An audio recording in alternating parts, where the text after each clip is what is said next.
BJP के धार्मिक ध्रुवीकरण की काट कांग्रेस ने खोज ली है। और सबसे बड़ी बात तो यह कि बीजेपी को अब समझ में नहीं आ रहा है कि कांग्रेस का मुकाबला कैसे किया जाए। लोकसभा चुनाव में बीजेपी राम मंदिर के सहारे आसानी से 400 पार का सपना देख रही थी। पीएम मोदी तो हर रैली में दावा कर रहे थे कि अब की बार 400 पार। राम मंदिर निर्माण के बाद उठे धार्मिक ज्वार की लहर ने विपक्ष को परेशान भी कर दिया था, लेकिन कांग्रेस ने चुनाव के बीच में संविधान और आरक्षण का मुद्दा उठा दिया। बीजेपी ने कांग्रेस के उठाए मुद्दे को बेहद हल्के तौर पर लिया, लेकिन इस मुद्दे ने बीजेपी और एनडीए के साथ बड़ा खेल कर दिया था।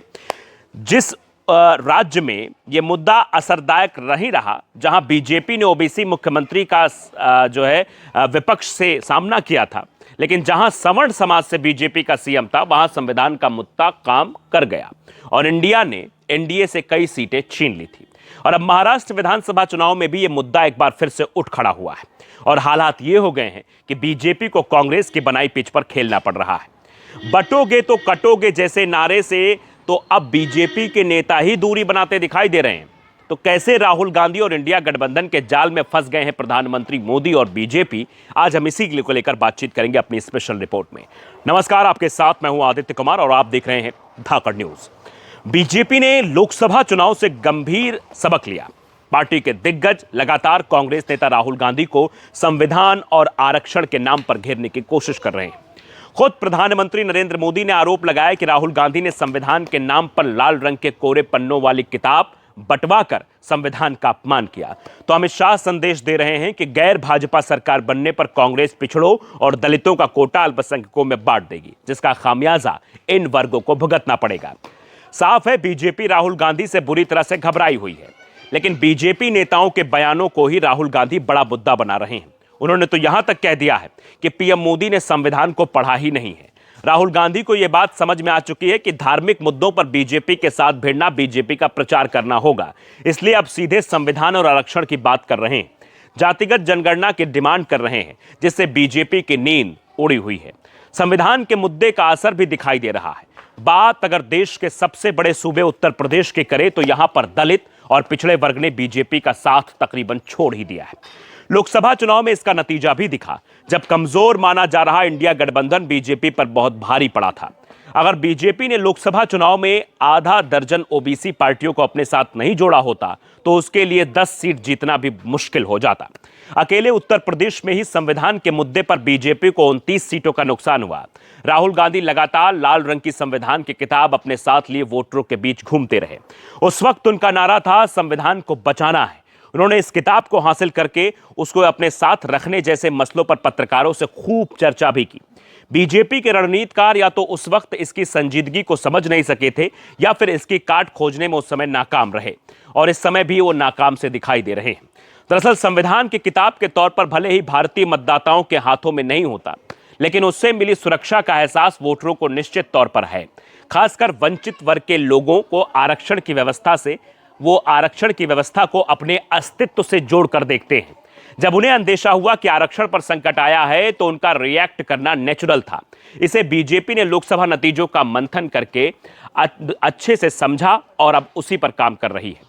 बीजेपी को एक बात तो समझ में आ गई है कि संविधान के खिलाफ बोलना बड़ा नुकसानदेह हो सकता है, लेकिन फिर भी वो बड़ी गलती कर जाती है। महाराष्ट्र में एक चुनावी सभा में उन्होंने आरोप लगाया कि राहुल गांधी ने भारतीय संविधान के नाम पर कोरे पन्नों वाली किताब बंटवाकर बाबा साहेब आंबेडकर का अपमान किया है। लेकिन पीएम मोदी का यह दांव बीजेपी पर उल्टा पड़ता दिखाई दे रहा है। राहुल गांधी ने मोदी सरकार के कार्यकाल की नीतियों को सामने रखते हुए यहां तक कह दिया कि नरेंद्र मोदी ने संविधान पढ़ी ही नहीं है। अभी तक कांग्रेस ने बीजेपी को संविधान की रट लगाना सिखाया है। पीएम मोदी अब संविधान के आगे सिर झुका रहे हैं। कुछ दिन बाद संविधान को पढ़ना भी शुरू कर देंगे। दरअसल बीजेपी की बड़ी चिंताएं हैं और उसमें सबसे बड़ी चिंता तो महाराष्ट्र में उसके पास ओबीसी के बड़े नेताओं का अभाव।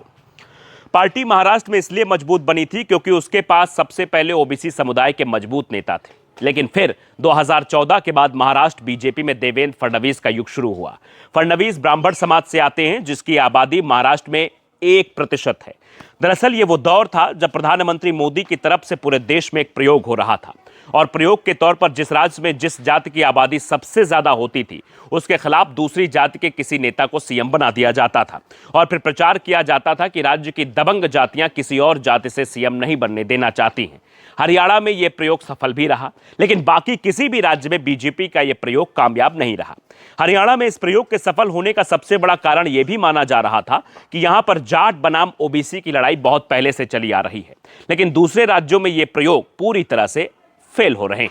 और महाराष्ट्र में अब बीजेपी इसी के चलते बुरी तरह से फंसती हुई दिखाई दे रही है, क्योंकि यहां मराठा और गैर मराठा की राजनीति कभी हुई ही नहीं है। बीजेपी की तरफ से इस तरह की राजनीति की कोशिश की गई जिससे मराठा समुदाय उससे नाराज हो गया, लेकिन ओबीसी मराठा के खिलाफ एकजुट नहीं हुआ, जिसका नुकसान बीजेपी को लगभग तय माना जा रहा है कि बीजेपी को इसका बड़ा नुकसान हो सकता है। जो फैक्टर हरियाणा में काम किया वैसा फैक्टर महाराष्ट्र में काम नहीं करेगा, इसकी सभी को उम्मीद है। वैसे लेकिन एक बात तो साफ हो गई है कि बीजेपी और पीएम मोदी दोनों को ही समझ में आ गया है कि संविधान के मुद्दे पर राहुल गांधी और इंडिया गठबंधन से लड़ना मुश्किल है, और मुश्किल के साथ साथ नामुमकिन भी है, और अगर भिड़ेंगे तो वो खुद को फंसाने जैसा होगा। इसलिए अपनी हर रैली में प्रधानमंत्री नरेंद्र मोदी और अमित शाह संविधान का नाम बार बार ले रहे हैं। जिस संविधान को बदलने की बात लोकसभा चुनाव में बीजेपी के तमाम नेता कर रहे थे, वो नेता इस समय पूरी तरह से खामोश बैठे हैं, या ये भी कहें कि अब सफाई दे रहे हैं। लेकिन दावा किया जा रहा है कि बीजेपी के लिए इस बार भी संविधान का मुद्दा उसके लिए परेशानी का बड़ा कारण बना हुआ है, क्योंकि बीजेपी इस बात को भलीभांति समझती है कि जिस राम मंदिर के मुद्दे को लेकर हम 2024 का लोकसभा चुनाव लड़ना चाहते थे, वो राम मंदिर का मुद्दा काम नहीं आया। आप जानते हैं कि अयोध्या में भी अवधेश प्रसाद ने किस तरीके से भारतीय जनता पार्टी के प्रत्याशी को हरा दिया, और वही प्रत्याशी थे जिन्होंने संविधान के खिलाफ बात कही थी। आप नाम समझ ही गए होंगे।